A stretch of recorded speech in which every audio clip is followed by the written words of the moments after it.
I think we're going to get started. You're always waiting. I'm always waiting for uh, an imaginary audience to suddenly fill up the room that I'm in, but I know that won't happen. So we'll just begin our conversation. Thank you to everyone who is who's out there, wherever you may be. We're very excited to have our second conversation of the Written Arts Reading Series in partnership with the Lifelong Learners. This week, we are very excited to have Mona Simpson, extraordinary novelist and professor of written arts here at Bard College. Mona, welcome. Please go ahead and introduce yourself.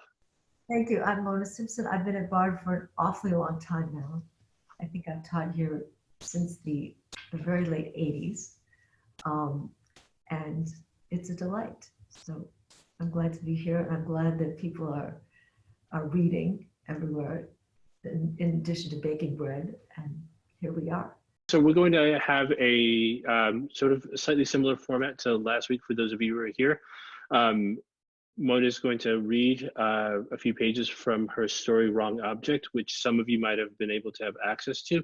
And then we're going to have a conversation. Of course, at any point in time, we really want the audience to participate. So please feel free to send us questions directly in the chat box. We can also utilize the Q&A box if you're more comfortable with that. And we'll have a conversation. So participate, jump in, ask questions, share comments, and we'll try our best to make sure we incorporate all of those into the conversation. Mona will read for a little bit. We'll start talking about the story, and then we'll go back to maybe a few more readings over the course of the conversation. And at all points in time, please join us in talking. So Mona, I'm gonna turn it over to you. And Okay, great. I've prepared just little bits. So we'll have just little bits of the story and then we can talk, which seems like more fun. This is a story which is in the voice of a therapist, a young, somewhat fledgling therapist who's dealing with a patient she finds a little bit complicated and frankly boring. The first session, I said what I often said to begin. How can I help you? I want to work on my marriage, he said. I'm the problem. His complaint was familiar, but I preferred a self-critical patient to a blamer. It's me, he said. My wife is a thoroughly good person. Yawn, I thought, but said, tell me more. I don't feel what I should for her. What do you feel? Gratitude, I suppose. And when I think of leaving, pity. What do you wish you experienced? He slumped in my old chair. I don't feel enchantment or the hope that we can make each other better. Married 10 years, together 13, but I never had that. That being enchantment, he shrugged. All the things people say about being in love. I took notes after each session. That first year, I had a notebook in a different color for every patient. His was brown, and the pages for our first 6 sessions were almost empty. From week 9, his wife, C, has an internal compass, whereas he's not lying and grabbing and snatching because he's afraid of being caught. I noticed when he said lying and grabbing and snatching, he said it in caricatured Ebonics. K, visibly not black, I wrote. He liked his wife to color her hair. Was that wrong of him? He asked me this and didn't notice my hand going rogue to my head where wiry white strands curled out from the dark. He decided to buy her a purse. He actually unfolded a picture to show me. See? It's made to look like a plastic shopping bag from Chinatown. I love that purse. I told my supervisor about Kay at our monthly training session. Kay had had a fight with his wife, who wanted the children to wash their own clothes. I said that everyone needs to learn how to do laundry. Kay had shrugged with a look of almost pleasurable guilt. I never did, he said. What about in college? Harvard has a laundry service, he said, flicking his wrist. I hated him a little then. I'd not gone to Harvard, and I still did laundry, too much of it. In that gesture of his, I saw what I feared a lot of people, maybe even my patrician supervisor, really thought of me, that I was less because I had been poor. A lot of the time, Kay bored me, I admitted. My supervisor smiled, an expression of his never without a trace of pain. In the 70s, he said, a village priest asked the great Dr. Winnicott how to differentiate between a parishioner who could benefit from talking and someone who needed professional help. Winnicott said, if he is boring you, then he is sick and needs psychiatric treatment. From the door, as I was leaving, I turned back to ask Dr. Baer, where did you go to college? The farm, he answered. Then, seeing my confusion, he explained. Stanford, we used to call it the farm. I don't know if they still do. That same day, in a coffee shop, I saw the purse. A young mother had hooked it over her stroller handle. I immediately searched for it online, $1,700. So you can stop there.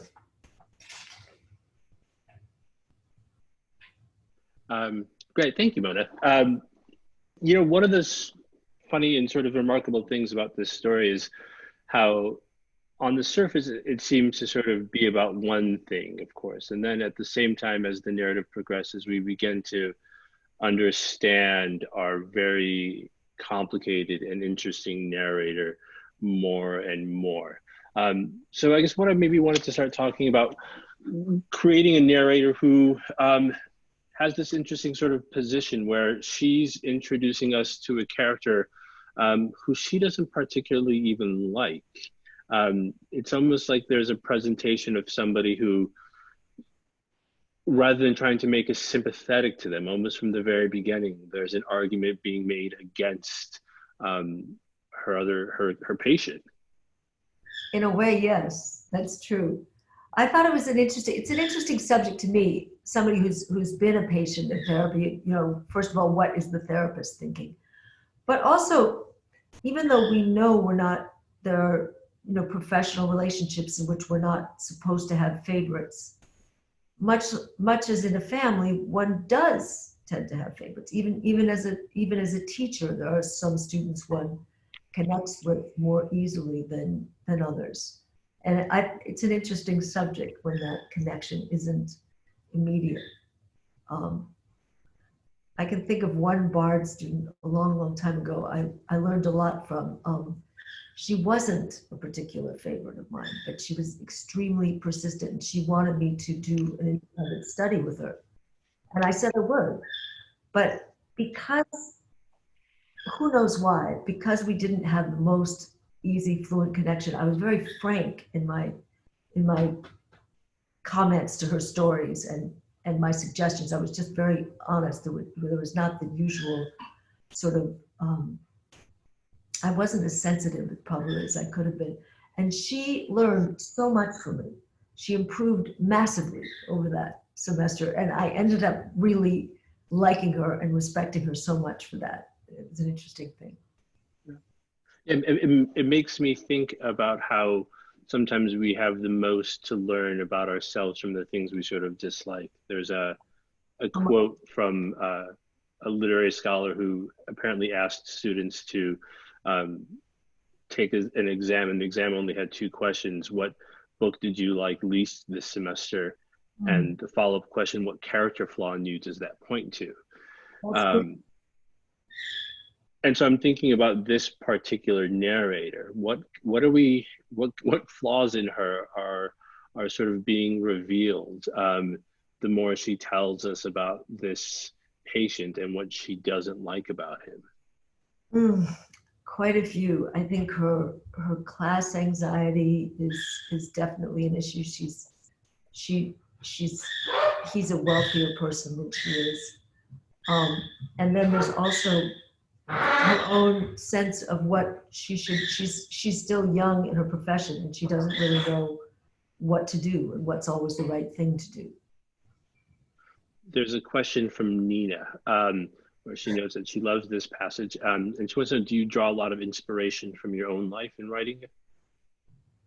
Yes and no. I do. This story, perhaps a little bit less so, but yes, I happen to run with the therapist.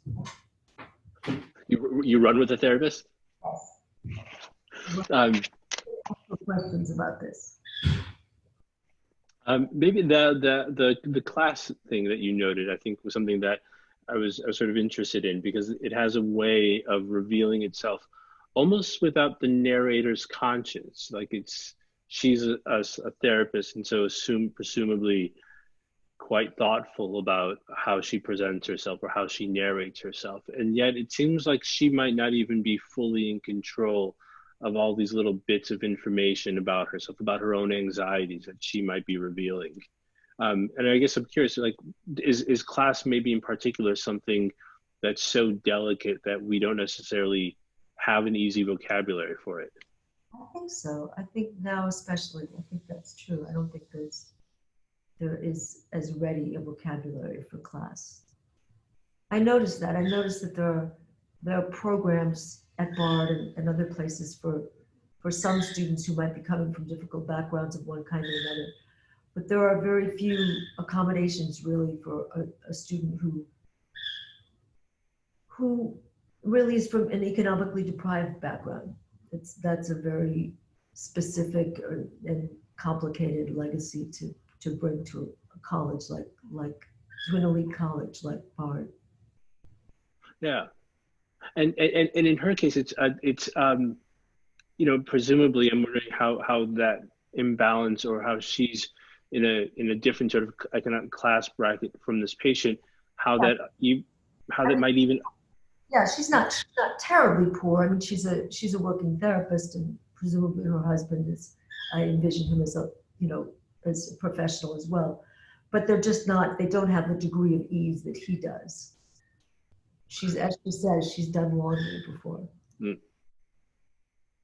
And I'm curious about how that translates maybe into sort of power, right? Because there's an interesting, you know, there's her supervisor who refers to the farm, and the way in the relationship that, even though she might sort of actually she's established, she's a professional, but the legacy of where she came from, perhaps, or the differences, how that maybe upsets or even rebalances what might be a normal power structure in the story.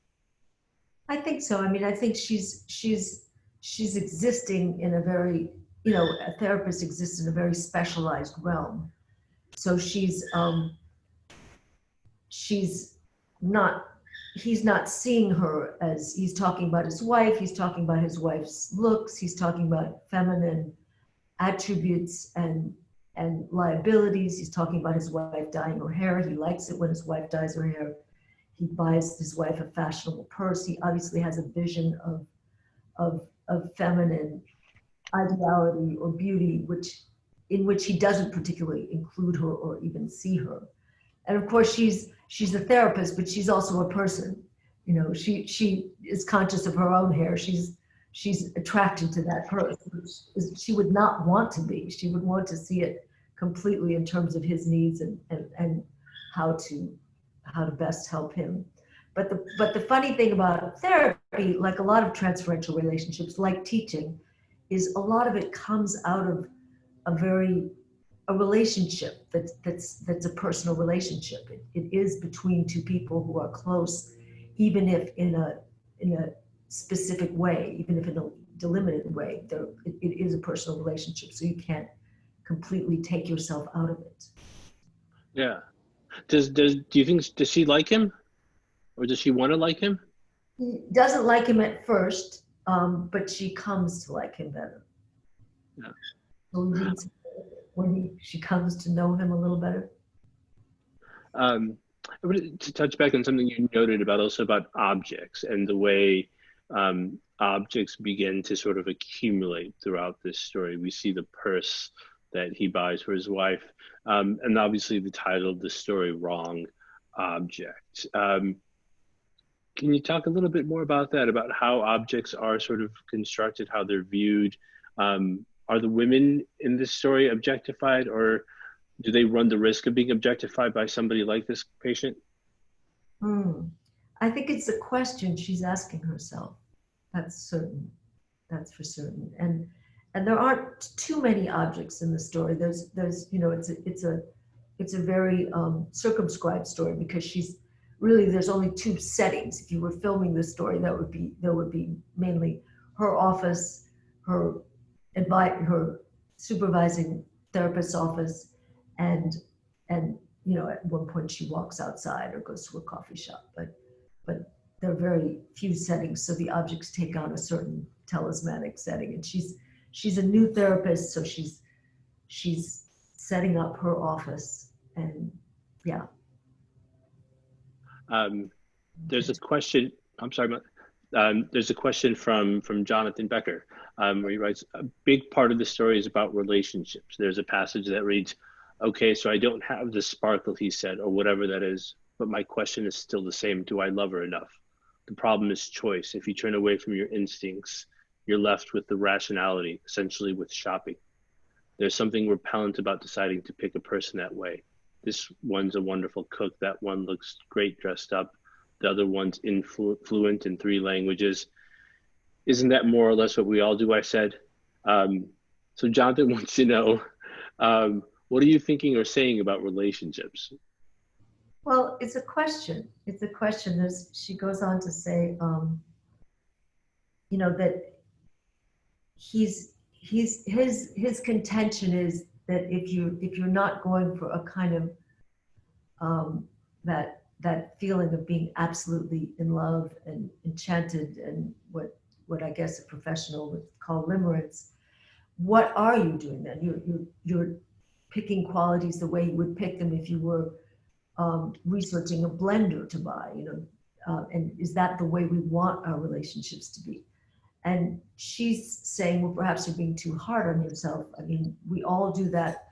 We all set some limits. I mean, how many people are, most of us probably set a lot of limits unconsciously about whom we choose, with whom we choose to marry and live with. There even now in this country, there are very few interracial marriages. There are very few, relatively speaking, there are very few marriages between, people who come from other sides of the world. In the world of disability, there aren't that many marriages between disabled people and normally able people or conventionally able people. So, I mean, she was making the point that we all do that to some extent, and many of our filters are unconscious.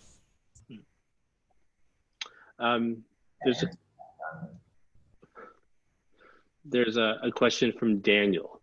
I wonder if you could talk about the narrative aspects of therapy and how much they inform or don't inform your own writing.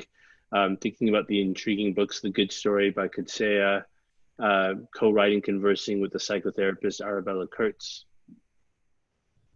I love Kutsea. I'm really interested in it. I'm not a professional by any means, but I'm really interested in it. I'm interested in all kinds of,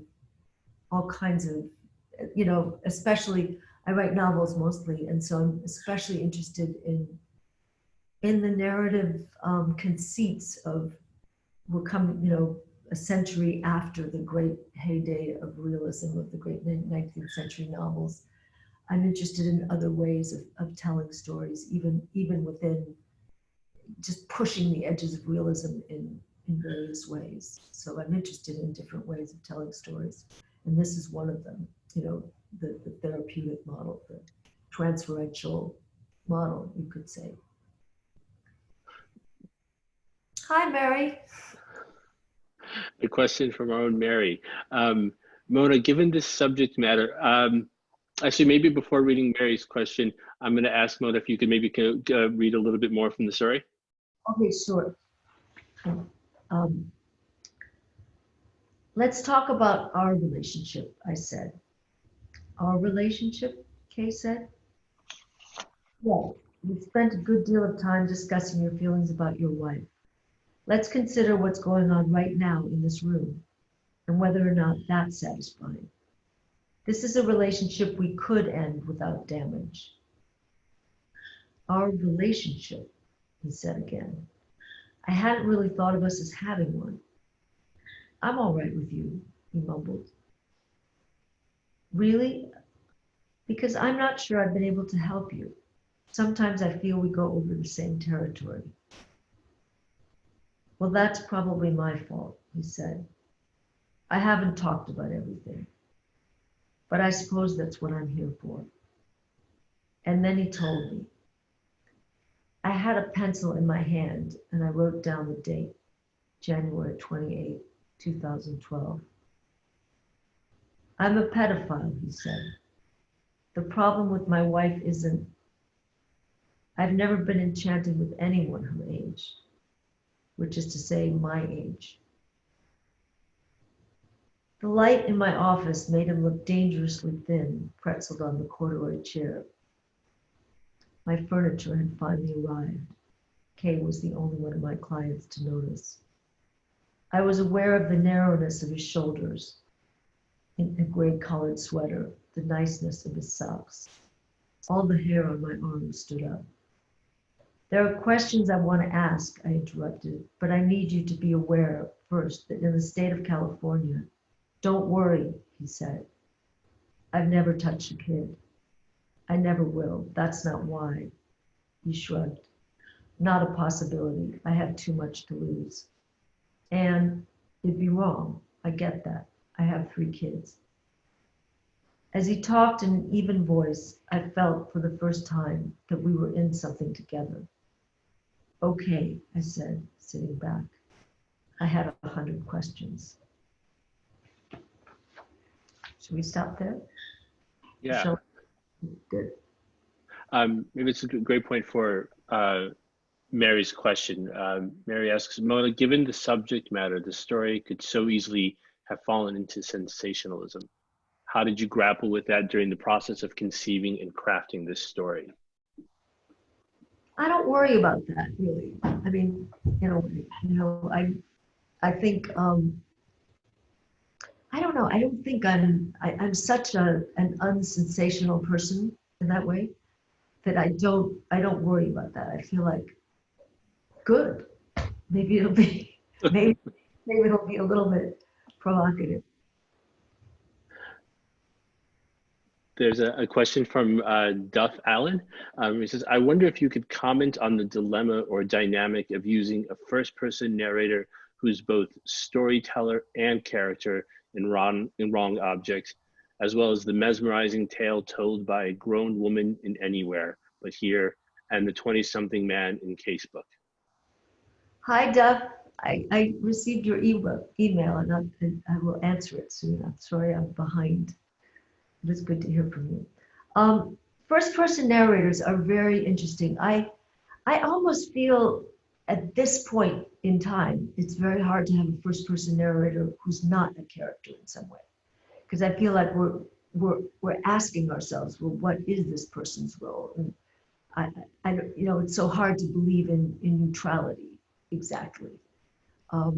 So one wants to know what the narrator's stake is.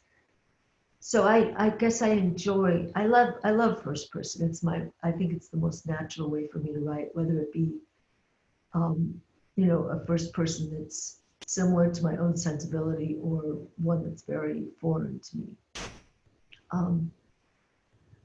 I'm recently working on something that I started a while ago. It's just I turned in a novel recently, so I'm working on something shorter that I had on my computer for years, and I had it always being told by a first person voice, but in some versions it was male, and some versions it was female. And for some reason, I was having a really hard time settling what it should be. And then I decided I think it's going to be told by someone who's profoundly asexual and is daunted and threatened by the sexual world. So maybe that might be a little bit of a subliminal subject for it. And there's a question from Susan Gillespie. Speaking of wrong objects, I wanted to come back to the purse again. It's so wonderfully ironic in telling that the purse is designed to look like a common item that anyone would use, but at the same time, it clearly bespeaks privilege and is expensive. How did this idea come to you? And then the fact that the patient is named K. Kafka? You know, I'm fascinated by design, and it's interested me. For some reason, I live in Los Angeles, so of course there's lots of privilege and lots of expensive items made to look casual because it's kind of a casual culture. And I became intrigued by these sneakers that I have a college-age daughter that a lot of college students now wear and covet if they don't wear, which are I think they're made in Italy. They're very, very expensive, hundreds of dollars, but they're actually made to look very much like the classic Adidas, classic Nikes, the sort of classic Converse, classic American brands that are $35. And so it interested me. It seems like the ultimate sort of a late stage decadence to these high-end designers are copying what was once, you know, a mass production and what was kind of available and well designed really for everyone. The K, I'm not sure. If it was an allusion to Kafka, it was an unconscious allusion to Kafka. I want to go back to the moment shortly after the K reveals his reveals his true self, I guess. And what the narrator says, he says, as he talked in an even voice, I felt for the first time that we were in something together, which I thought was sort of a wonderful way to kind of to turn something, right? The idea that rather than being repulsed or sort of turned away by him, that actually suddenly in revealing that he's a pedophile and attracted to children, that's the moment when suddenly all of the resistance the narrator has had to him suddenly begins to fall away. And I wonder if you could sort of talk about how you conceived of that moment. Well, I think for her, the problem thus far has been that his problems seem so typical. They almost seem like, you know, life, just life. I mean, who isn't, you know, a little bit cabin fevered and stir crazy with their spouse and during quarantine? You know, it seemed that level of problem that he was presenting.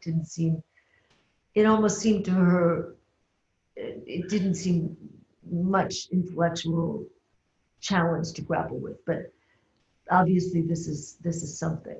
He has these desires, he's not acting on them. That's what he's telling her.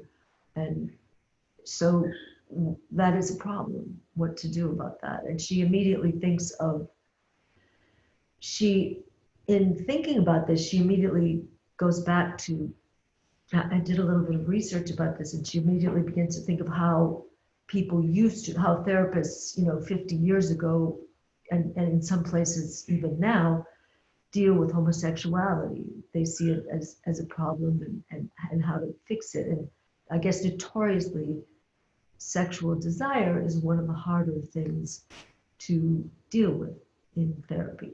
It's hard to conjure, as we all know, as Shakespeare knew, with all those potions he devised for people to drop into each other's eyes while they were sleeping. It's not a rational matter. So she's got a challenge. There's a question from Sophia. She writes, during the description of Kay's childhood memories, specifically his first kiss in the ocean with his sister's friend, the writing was so beautiful, so intimate. I found myself wishing I too had experienced that moment. Clearly, this writing was supposed to juxtapose his later viewing of violent child pornography, but what was your relationship with those words? What was your relationship with Kay as you wrote his character? Were you empathetically drawn to him at all in the way the narrator was? Yes, a little bit. I did a fair amount of research, and it struck me as a real um, problem, a real conundrum. For that, there was a very poignant, beautiful essay written by a young man I read, who hadn't married or had children, who was not like this character in that way, but who was struggling with his own desire for children and definitely didn't want to act on it, didn't want to hurt anyone. Actually started a help line for other young pedophiles who, his particular helpline is only for people who never acted on it in any way. Um, but it's one of those funny conundrums that there's such a taboo, and for good reasons there's a taboo, but at the same time, for these people, there's not an easy way to get help. That obviously is a problem. So yeah, I was sympathetic with him. I wanted him to, yeah, I wanted him to be, I was, this story was, I think, probably started, I have two old friends who are both shrinks, both therapists, and they met in graduate school in North Carolina. I think they both went to Duke to get their PhDs. And at the time, he was studying rapists and she was studying rape victims. And they would go to, a school play or something, a Shakespeare production, and she would recognize one of her students, and he would look at her, and she knew what that look meant was he was one of the rapists. The boy on stage was one of the rapists in her boyfriend's study. And so I've known them for years and years. And one of the things they did, and still do sometimes, is they do a lot of work with death penalty cases. They work with lawyers trying to get particular individuals, off death row. And what they do is they do profiles of their whole lives. And as time went on, they each had practices and specialized in trauma. And one thing they told me is that the amount of people, of course, most of these people that are trying to get off death row were just did heinous, horrible things. But over time, they became not less sympathetic, but they had a nuanced point of view, because they said in their private practices, they had people every day who had equally horrific traumas that they'd grown up with, but spent their whole lives just containing that, just making sure that they didn't act out on what would be a somewhat natural impulse given their circumstances, if that makes sense. There's a question from an anonymous attendee. Kay had a first adolescent sexual experience in the water with the girl. He fantasizes about her all his adult life, and he seems stuck. Why is he different from any other man in fantasizing but never acting on what he labels pedophilia? Well, that's definitely something I wanted a little bit to be in the story, in the sense that, Kay says he just assumed he would be one of those guys who would, marry a beautiful younger woman. And his own father was married to a woman 16 years younger than himself. And that's actually, completely conventional in our society. And it's not, the reverse is not really true. And I don't know, for many of us, we grew up, seeing billboards of 13-year-old girls in Calvin Klein underwear. So, I mean, there are lots of elements of women's bodies. There's no question that women's bodies, and particularly young women's bodies, are sexualized and fetishized in a great degree, more than men's are in our culture. And I definitely wanted that to be a question in the story. So yeah, it's a question of degree. At the same time, we don't want children to be hurt, period, full stop. But the memory that he does share of being in the water with, and that is written I think, quite beautifully. And it's a moment where the narrator sort of really revels, I think, or where Kay sort of really revels in the ability to describe a moment rather than the kind of terse descriptions he gives.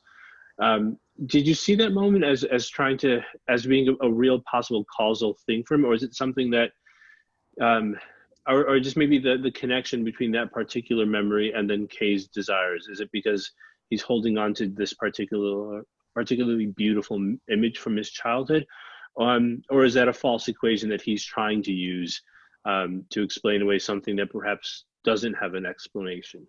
I think he knows exactly. You know, I think he's obviously seeing a therapist. He would like to.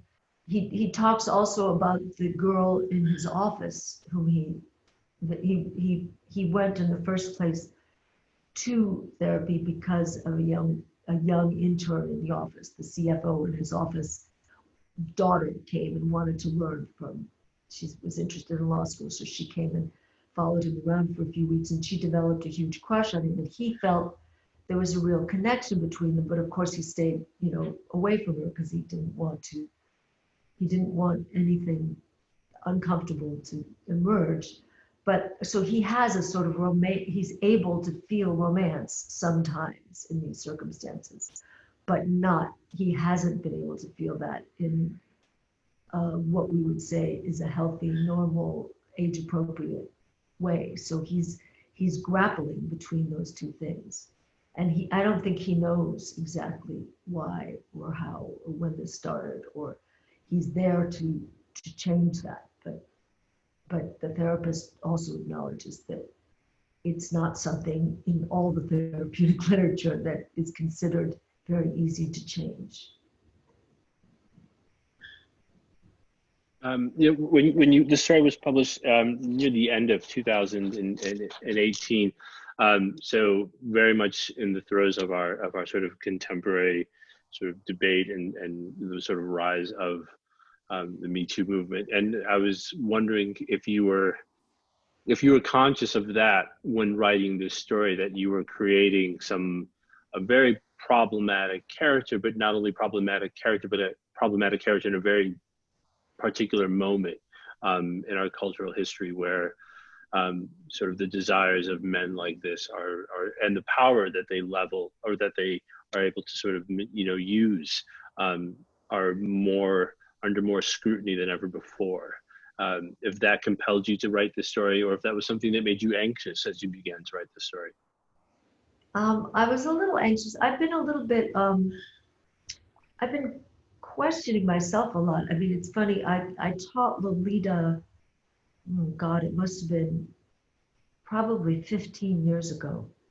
And I taught it before, and this time, 15 years ago, suddenly my students were bringing a very different lens to the book.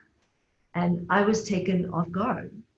And even in the last year, having listened to, one thinks of oneself as, when one doesn't necessarily watch oneself change. And I remembered hearing the podcast of Slow Burn and hearing about Clinton. And of course, I was very much an adult and alive and aware of the whole impeachment process for Clinton. And I was one of those Democrats who thought, this is just completely a plot of the Republicans. And it was to some extent. But I mean, I think now I feel much more, I feel I was mistaken in the way I viewed it. So I'm aware of that changing when the ground changing, and I'm questioning my own, ability to. It's funny when one sees one's own previous judgment being wrong. It's an interesting and compelling thing. There's within within the story, we sort of noted the objects, right, and these sort of very beautiful material things, this cashmere sweater that Kay wears, his socks, the fact that the office furniture gets sort of better just as Kay's sort of revealing himself. And maybe to go back to Lolita, I was thinking about the sort of a certain type of decadence that might sort of run through these stories. It's not necessarily as perhaps pronounced as it is in Lolita, but I was wondering, was that something that you were kind of thinking about, that there's, yeah, there's Harvard, there's Stanford, there's the kind of luxury world that that is sort of hovering around the sort of margins of this story. Does that have any influence or sort of relationship to these characters? Yeah, I wanted him to be. I thought it was better that he be, you know, someone who's educated, self-aware, and spoiled. Because the educated, self-aware is what got him to the office of a therapist. The spoiled is what makes us worry that he might not be able to control himself.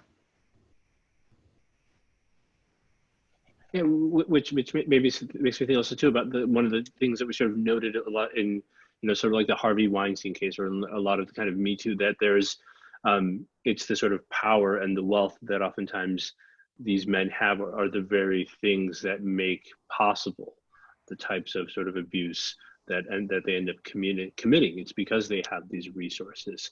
So I wonder, should we be more worried about this man than the narrator is?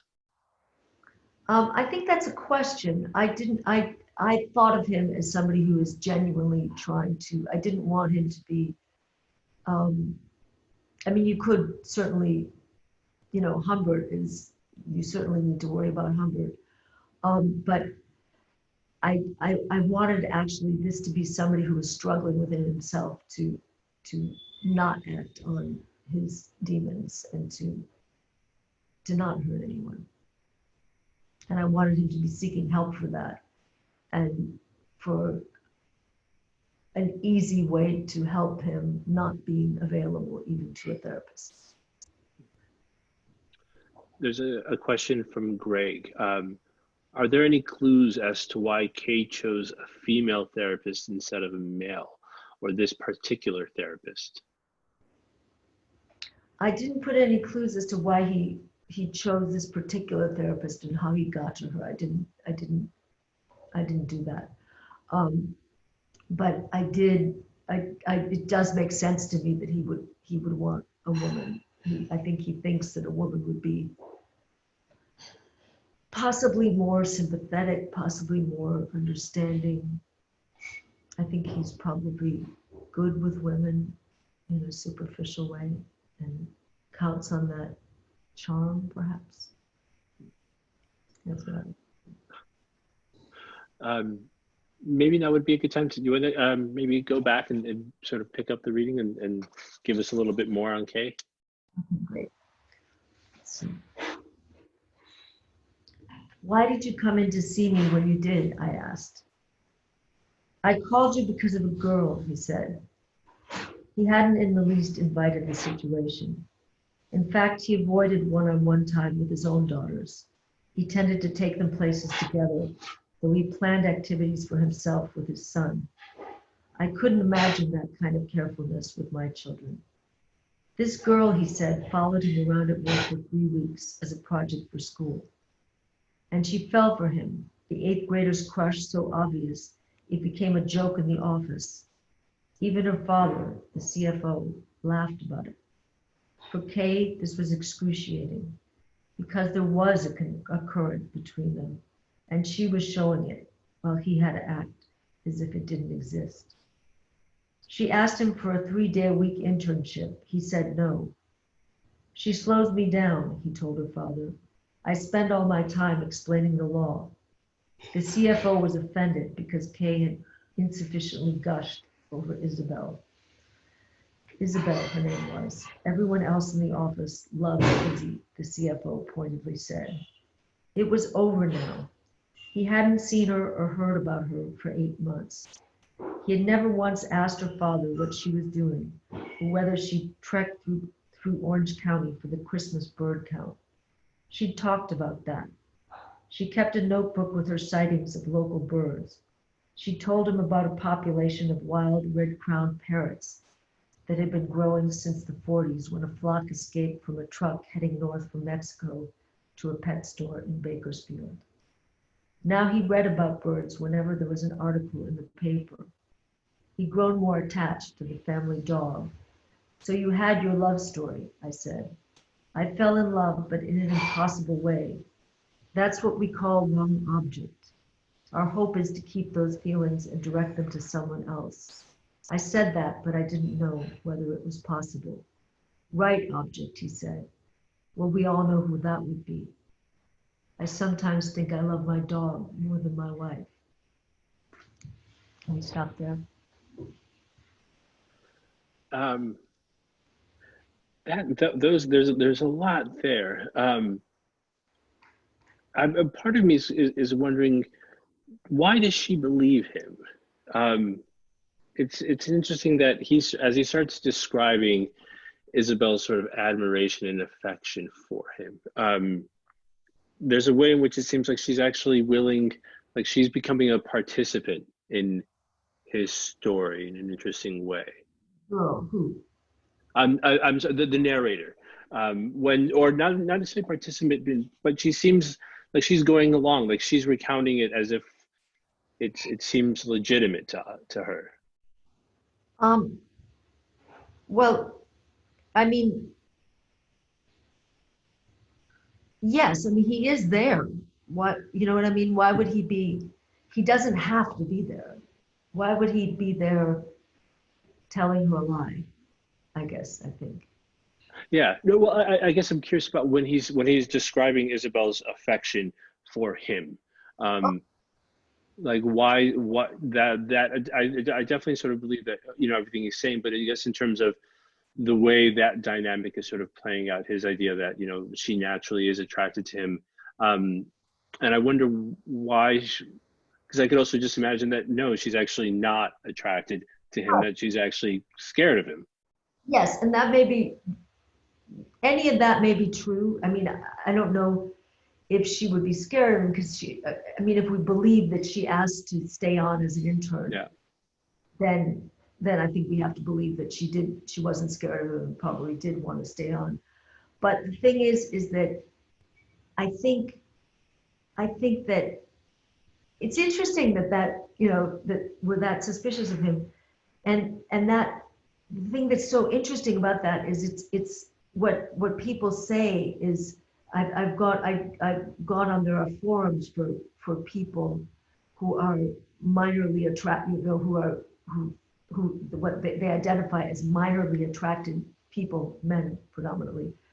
And one of the things that's a huge problem in this country is they don't feel necessarily that they even can go to a therapist to get help because they feel they will be turned in or they won't be believed. And so I think we have to question ourselves about how much we want to make someone a monster. I mean, because he is there to get help. So I think she's going to believe, I don't think she's believing everything. And I think she does ask him some of the hard questions. But I think she's inclined to believe he's motivated at least to get help. There's a question from Catherine. She writes, I love you bringing in all the conversion, diversion therapies that were used against LGBTQ people, but do you think the best answer to a problem like Kay's is the solution he chose? Don't act and live a life without the deepest satisfaction of your desires. In a sense, this is a prescription for my early childhood religious education. Don't act on your impulses. Well, that's the conundrum, isn't it? And that's the thing. I mean, it's funny. One person who read the story wrote to me and said, this is a younger person, and she said she'd been reading about it as an identity. I mean, is being attracted to children, is that a sexual identity? The way that, we now believe that we certainly accept that being gay is a sexual identity, it's a sexual preference, it's something one is born with, and in her mind, the idea that something is, if you're born with it, if it's inherent in you, it's the first step to social acceptance. Well, we're never going to accept, I don't think we're ever going to accept people acting on a sexual impulse with children, because it's not, by all counts, I don't think anyone since Plato would argue that it's good for the child. But I mean, I think that's really his only choice. I mean, people either learn to live without it, or they, people who want to be non-acting in that way, which we hope most pedophiles will. It's that or drugs, pretty much, are the choices. I wonder if there's a distinction then to be made between between society being able to accept the desires and to sort of not take the desire or the existence of these desires and automatically shunt them off as being, sort of just horrendous. But in fact, how do we make that sort of separation? And I think this is, to still maybe stay with Catherine's question between the desire and the act. If somebody has the desire, do we move? Do we move towards a more progressive conversation and discourse around desire, where we realize that we don't necessarily have to, condemn them or damn them so long as they're not acted upon? I'm not sure. Well, I mean, I can see, I think that would be, very useful. In Germany, there's apparently a program for pedophiles for pedophiles that is very much, no one condemns the desire in this program, at least that it's only the act that's condemned, and lots of therapy and talking and group therapy and all kinds of things are used. And apparently the rate of actual incidents is less, they say. I mean, who knows? But I think that it's hard, though, to go there, because, I mean, that's pretty much what the Catholic Church had always said, that they didn't condemn, any that priests could have desires, they just couldn't act on them. Well, it turns out, what do you know? A lot of them were acting on all kinds of desires. So I understand why it's a conundrum. But I don't think completely vilifying anyone with those desires is helping anyone, or keeping our children safe, or doing anything that we want to accomplish. I wonder if you could talk a little about, you're going to be teaching a class in the fall called Narratives of Predation, which when I read this story I was obviously like, oh, there's an interesting sort of conversation and dialogue happening here. If you could talk a little bit about about the sort of literary history that you've sort of been aware of or thinking about, both in writing this story and also thinking about how we begin to sort of actually touch on some of these very delicate and difficult topics in the classroom. Well, it's so interesting too, because it's also, I think that the narratives of predation are quite different when we look at, I mean, you could look at the very modern examples of these, you could sort of look at the Woody Allen memoir. You could look at, there's a wonderful movie, a documentary called Capturing the Friedmans, which is terrific. There's all kinds of good narrative art that includes stories of predation. And of course, as has anyone read 100 Years of Solitude lately? I love that book, but there's all kinds of scenes of 12-year-olds having sex with giants and turning out to love it. And so it's a complicated history that we have, and it brings to bear the essential question of how do we judge art of the past that has some parts of a world vision which we find unacceptable. Yeah. Do you worry that we're losing that ability, that the more we sort of also judge not only art from the past or sort of literary texts, outside of our own present era, that we're making it harder to continue to even sort of write narratives or write stories that actually go into these very difficult, but also very human corners of the human heart. Yeah, no, I'm very conflicted, and that's why I think it'll be an exciting class for me. I always try to, it's good to have a class where I don't have an absolute vision of the way it should be, because that way it's exciting for me to learn. But no, it's really a problem. I mean, it's really a problem, and I don't know quite what to do about it. I also, this isn't a narrative of predation, but well, there are so many. I suppose, look at 100 Years of Solitude. What do I do with those scenes where the 12-year-old is essentially being captured away and raped and turns out to be perfectly happy about it all? What do I do with that? I mean, in a novel that I otherwise love, and that, by the way, the first time I read it, I was there. I wasn't objecting. So how do we untangle the ways in which we've assimilated certain narratives, which we are only now learning to be against our human interests? It's fascinating. Yeah. Well, I'll have more to tell you by next December.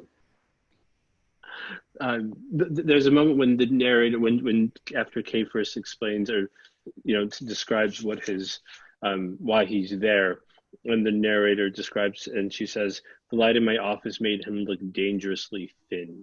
And that particular word, dangerously thin, or the danger that's implied by these narrators and by these narratives. And I'm wondering if there isn't a healthy danger, perhaps, to these types of experiences, right? To sort of being, and if some of our anxieties about encountering these stories might be because we're not quite sure what the consequences of them are. Right, and I think, and they're not going to be, no literature, as we all know, is not going to be as black and white as we want it to be, or as some parts of ourselves would want it to be. It's going to be messy and complicated and subtle and entangled and compounded and overdetermined. So yeah, I think that's right.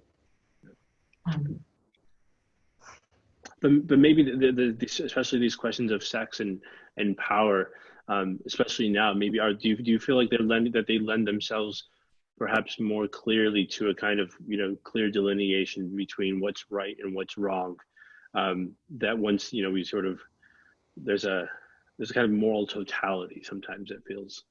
Well, I don't know. I mean, I'm more interested in the ways that there's not an absolute right and wrong. I mean, I loved Mary Gaitskill's piece, This is Pleasure. I thought that was one of the best things I've read about the Me Too movement. So I mean, I think yes, there's certainly much wrong, but I'm always very, I thought, for example, I have children in college, and one in college, but in my community, there was just almost an effervescent excitement following the stories of all the cheating to get into college. And there was a part of me that thought, yes, that's right. But I mean, like our anonymous questioner said, isn't what Singer did kind of an exaggeration, that a horrid distortion that exposes the vulnerabilities of the whole system? I mean, I myself paid more than I would like to admit for, in my children's lives, for tutors, for, summer educational programs, for God knows what, for SAT prep. So, I mean, I think that the privilege, that was taken to a grotesque level, but it is a continuum.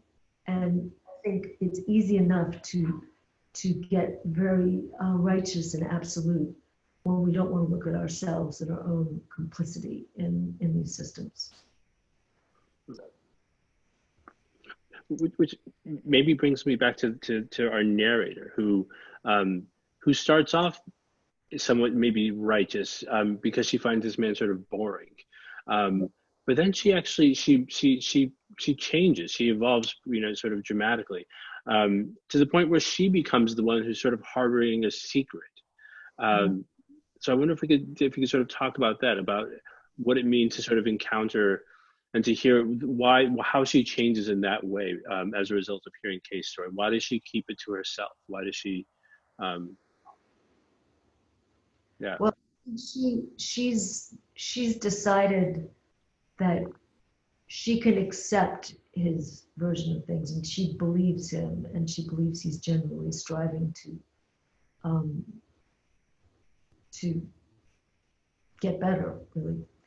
But she misjudges her audience and tells her supervisor, who uses the information in a way she wouldn't have wanted.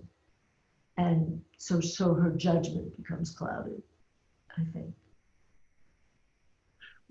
Is she protecting him? I mean, and not in a bad way, right? There's something interesting about the idea that he's vulnerable, and he sort of actually has exposed himself to her, um, and in doing so, she takes also a kind of there's a kind of interesting sort of moral responsibility where she's sort of saying, like, I'm going to trust you, and in also trusting you, I'm going to keep what you tell me a secret as long as sort of she possibly can.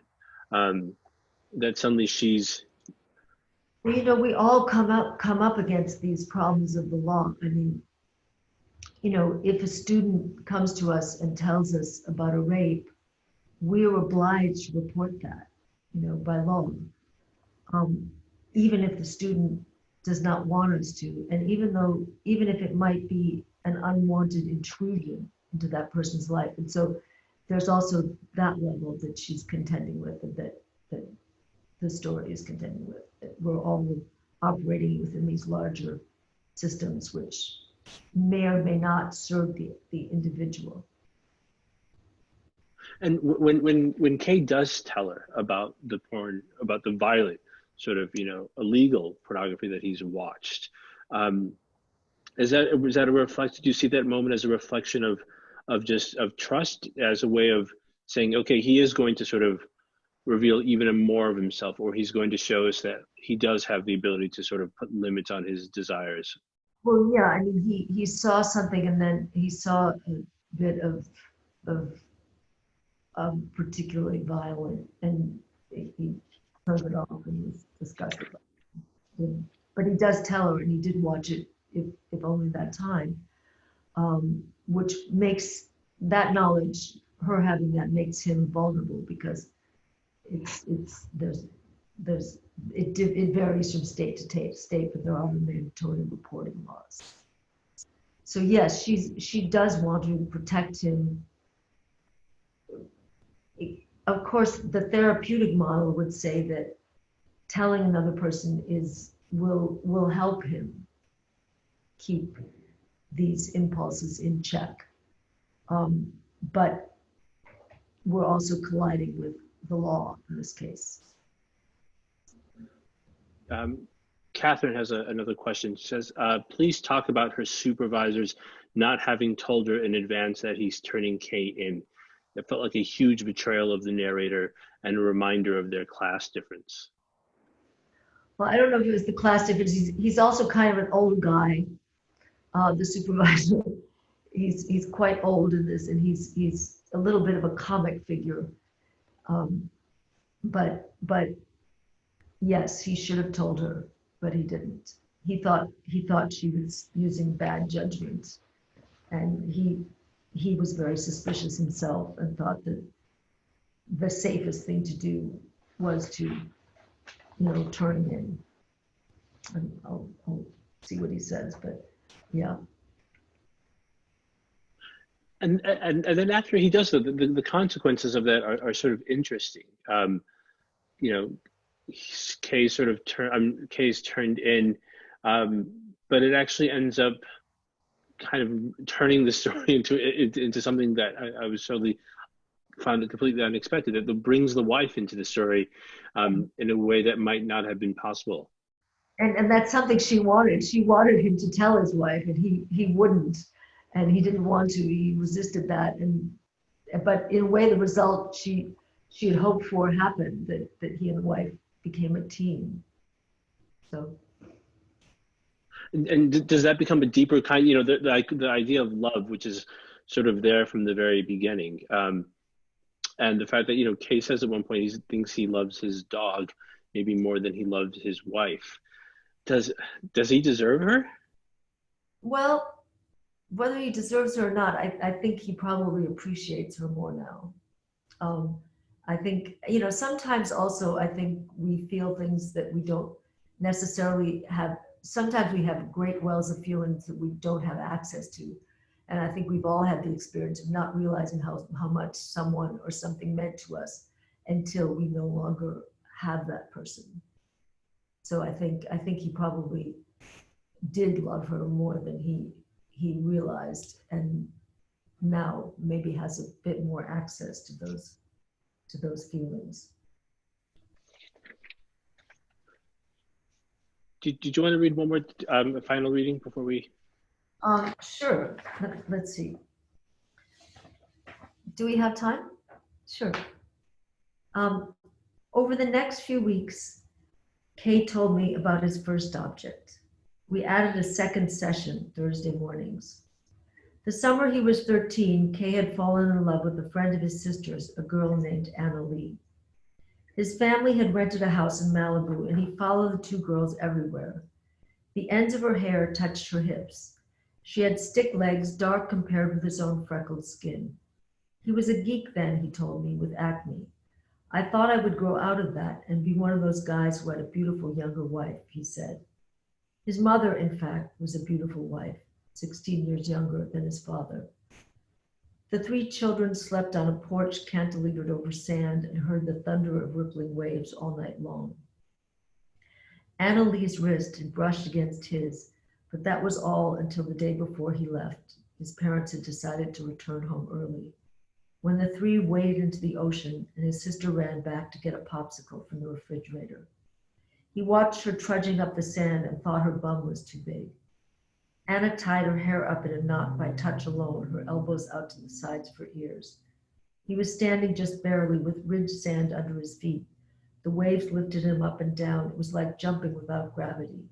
Their bodies found each other, and he felt her legs waving underwater like sea prawns. Then her knees touching both sides of him. She placed her hands on his shoulders, which were rising up and down too. She kissed him, and the inside of her mouth tasted of melon, the musky flavor he hadn't liked but now did. The smell of sea, the knob of her ankle on his back, her hands light on his shoulders, bobbing up and down with the surf. They laughed, looking at each other because they fit.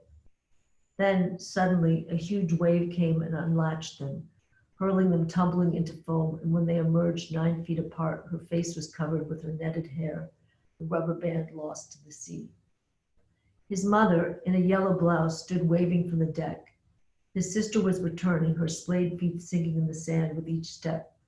The sun puckered the surface of the ocean. Their eyes shone, their hair plastered against their skin. He left for New York with his family the next day and never saw her again. She runs a cosmetics company now, he said. But the age of the girls he loved did not march up the staircase with him. He desired a 13-year-old when he was 13, when he was in high school, when he was in his 20s and 30s. The penchant never changed. He'd married at 36. I asked if he thought of telling C then. He hadn't. I mean, how would you bring it up? By the way, I'm not really all that attracted to you. I thought that he could tell her now, but what if she ran out of the house with the children and found a divorce lawyer?